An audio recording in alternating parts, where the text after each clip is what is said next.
Oke guys, kembali lagi bersama Mr. Chris pastinya di Mr. Chris Channel. Dan kali ini kita akan memberikan sedikit informasi mengenai bagaimana cara pengolahan citra dan beberapa dasar-dasar teori yang menjadi penting untuk kita ketahui agar pemahaman kita mengenai penginderaan jauh, mengenai pengolahan citra digital itu lebih kuat dan nantinya bisa menjadi acuan dalam pengolahan pastinya seperti itu.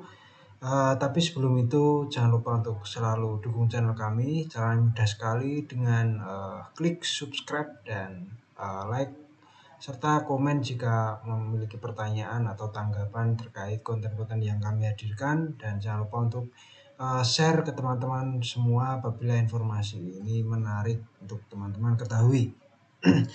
Oke, langsung saja kita menuju ke tutorialnya.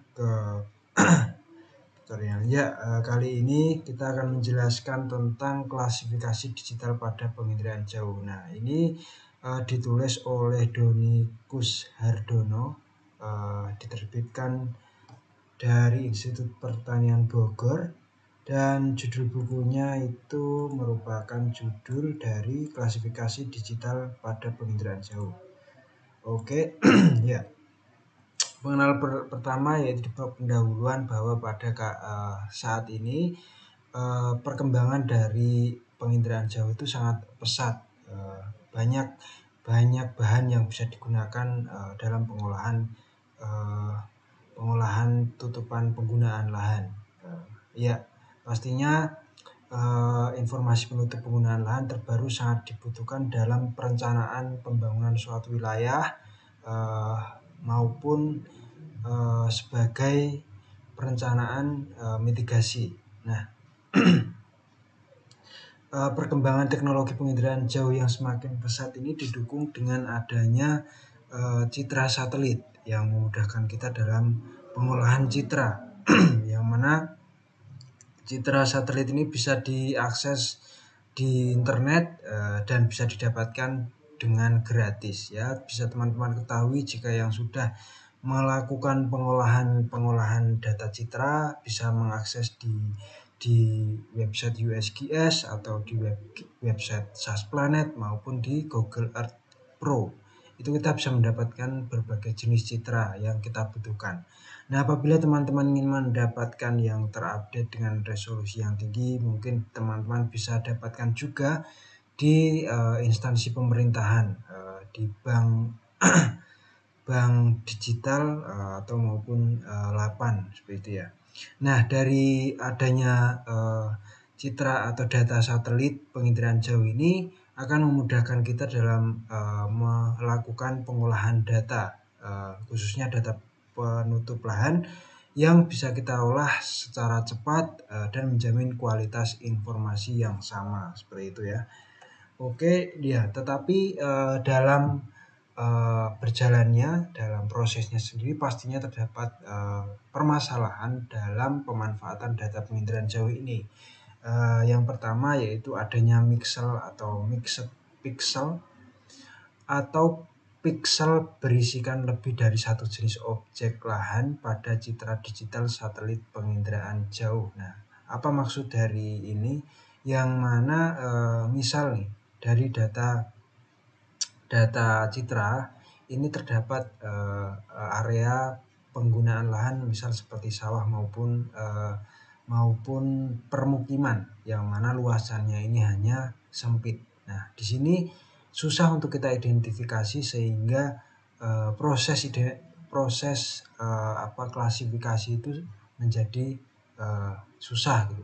Menjadi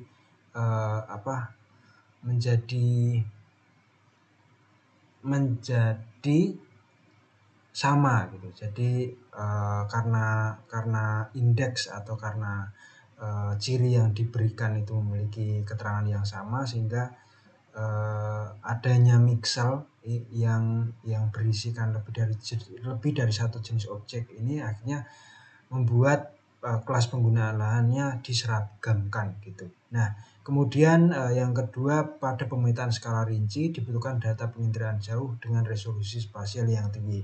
Nah, permasalahan ini biasanya terjadi dalam ketika kita akan melakukan perencanaan sebuah pembangunan suatu wilayah, perencanaan tata ruang kota, yang mana di sini memerlukan citra dengan resolusi spasial yang tinggi untuk mengidentifikasi bagaimana penggunaan lahan pada wilayah tersebut.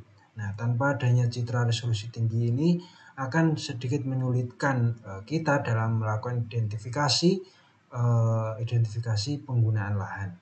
Seperti itu. Nah, kemudian yang ketiga adanya dinamika kondisi lahan sehingga menyulitkan dalam klasifikasi penggunaan lahan berdasarkan sebuah data penginderaan jauh. Nah, hal ini artinya adalah bahwasanya dalam sebuah penutup lahan ini mengalami perubahan secara real time. Seperti halnya kita ketahui bahwa pada kelas penggunaan sawah dalam setahun ini dapat berubah dalam waktu yang cepat gitu, sehingga ketika belum ditanami, sawah belum ditanami akan menunjukkan ciri seperti rumput, sedangkan ketika sudah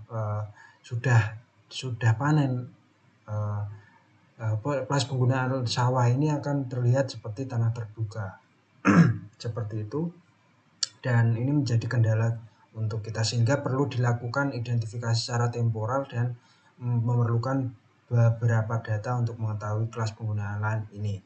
Kemudian yang terakhir yaitu adanya tuntutan akurasi tinggi dari informasi yang dihasilkan dari penginderaan jauh yang memiliki keterbatasan informasi spasial, rona warna, tekstur maupun kondisi objek secara temporal. Nah, seperti itu ya kurang lebih permasalahan-permasalahan yang dialami dalam pemanfaatan penginderaan jauh. Nah, kemudian yang kedua yaitu bab 2 seperti itu, yang mana di sini merupakan pengantar klasifikasi digital.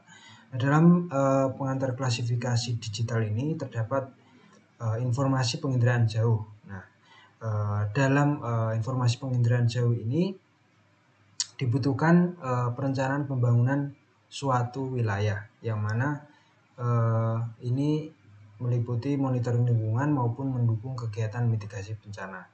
Nah, dalam prosesnya sendiri terdapat beberapa teknik informasi spasial yang digunakan dan dibagi menjadi dua, yaitu survei lapangan dan teknik inderaja. Nah, teknik perolehan informasi spasial ini memiliki kelebihan dan kekurangan pastinya di setiap tekniknya. Misalnya dalam teknik survei lapangan ini kelebihannya adalah kita bisa mendapatkan informasi secara detail dan kita bisa memberikan identifikasi secara konkret dan mendekati benar seperti itu. Nah, sedangkan dalam teknik inderaja ini kelebihannya yaitu kita bisa mendapatkan informasi pada satu waktu dan kita tidak perlu melakukan biaya yang mahal dalam melakukan pengolahan teknik inderaja. Namun selain kelebihan dari masing-masing teknik ini pastinya juga terdapat kekurangan pada masing-masing teknik tersebut. Misalnya pada teknik survei lapangan ini kekurangannya adalah memerlukan biaya yang mahal dan kita tidak bisa mendapatkan data pada waktu diambil seperti itu. Sedangkan teknik inderaja ini kekurangannya yaitu memerlukan biaya dalam investasi infrastruktur, misalnya satelit yang akan digunakan sebagai pengambilan data. Yang kedua memiliki resolusi spasial yang rendah sehingga dalam proses identifikasi itu kurang akurat dan kurang detail seperti itu. Nah, kemudian yang ketiga, teknik penginderaan jauh sudah berkembang pesat, yaitu inderaja yang menggunakan citra satelit dan dapat diperoleh dengan tidak berbayar. Nah, teman-teman bisa mendapatkan data-data inderaja seperti yang kita sebutkan tadi, yaitu di website USGS.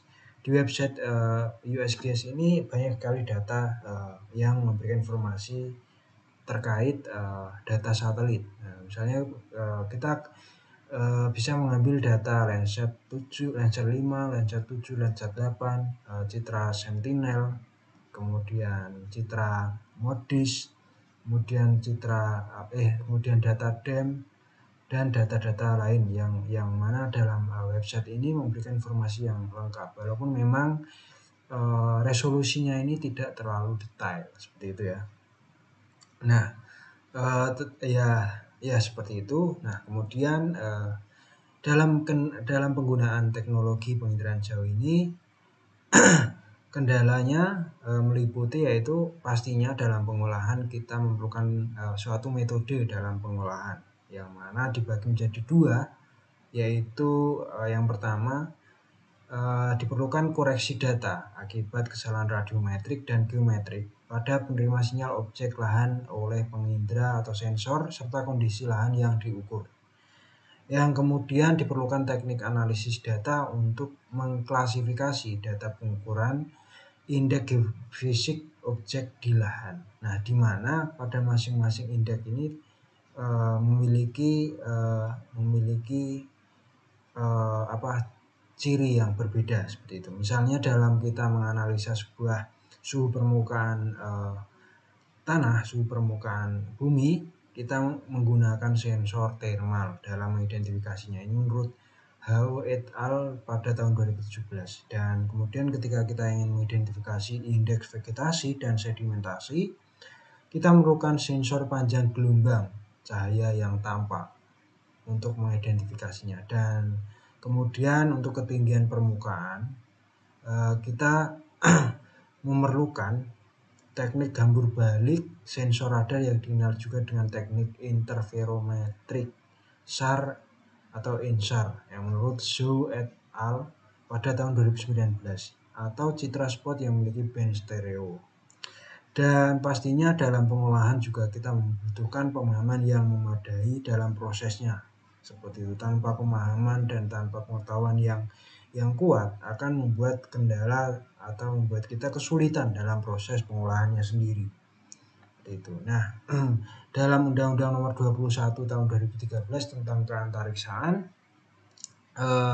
berisikan yaitu dalam pemanfaatan data penginderaan jauh, ekstraksi informasi dibedakan menjadi dua, yaitu klasifikasi penutup lahan yang pemanfaatannya digunakan untuk mengetahui penggunaan lahan dan perubahan penggunaan lahan, dan kemudian yang kedua ekstraksi informasi indeks geofisik yang mana digunakan untuk mengetahui suhu permukaan, ketinggian, kemudian ini dengan besaran fisik, kemudian indeks kehijauan sedimentasi perairan dan klorofil laut dengan ekstraksi indeks, dan hotspot genangan banjir dan patahan ini merupakan identifikasi ciri istimewa seperti itu.